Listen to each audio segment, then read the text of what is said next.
Hi everyone, my name is Zhiyong, and in this video journal I'll be reflecting on Unit 4, Resiliency and Failure.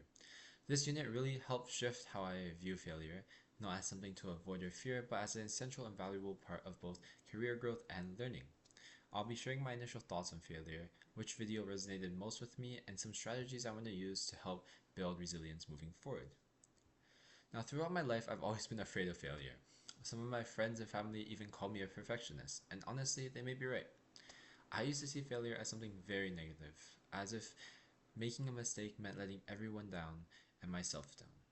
I got to a point where as soon as I made the smallest mistake, it felt like everything was ruined, and there was no longer a point in doing well since it was no longer perfect. So I was never able to understand how failure could be so important for career or personal development. I'd always thought, wouldn't it be better to just always do the best and to avoid mistakes? However, over time, that mindset started to take a toll on my mental health and was unsustainable. But through my experiences, support from friends and mentors, and what I've learned from this unit, my perspective on failure had started to shift. I've realized that failure is not the opposite of success. Instead, it's an essential part of it. Although mistakes still affect me a lot mentally, in the back of my head, I now understand the worth.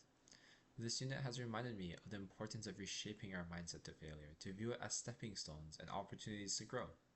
That even in professional environments, how organizations respond to failure can actually shape their culture and success, which I can use to reframe failure in my own life, not as proof that I'm incapable, but as evidence that I'm trying, learning, and stretching outside my comfort zone. Now, thinking back on my own experience, I've learned a lot in moments when things didn't go as planned. Whether that was in school making mistakes socially or academically, or while volunteering in animal care and realizing I needed to adapt my approach with certain animals or clients. Looking back, those failures actually helped me become more knowledgeable, patient, self-aware, and adaptable. Now, the video that resonated with me the most was Zhiyong's TED Talk on 100 Days of Rejection. I found that I was very similar to him in many ways, with big aspirations and grand ideas, but for some reason always being too afraid to share and act on them. Whether in club meetings or my own personal life, that fear holds me back. Then watching him share about his realization of this and his newfound willingness to deliberately seek rejection, it really stood out to me. Similarly to his past self, I still hide from rejection, scared to give my all in the case that my all wasn't enough. I found that a lot of situations that he shared I had experienced myself, that when shown rejection, I would simply run instead of elaborating or learning why I was rejected. I think due to this, I lost a lot of opportunities that otherwise I could have explored. His experience reminded me of what we learned in this unit, that failure is unavoidable and often necessary for learning, and that we can reframe this failure as a learning opportunity. I also admired his resiliency, something I need to work on myself.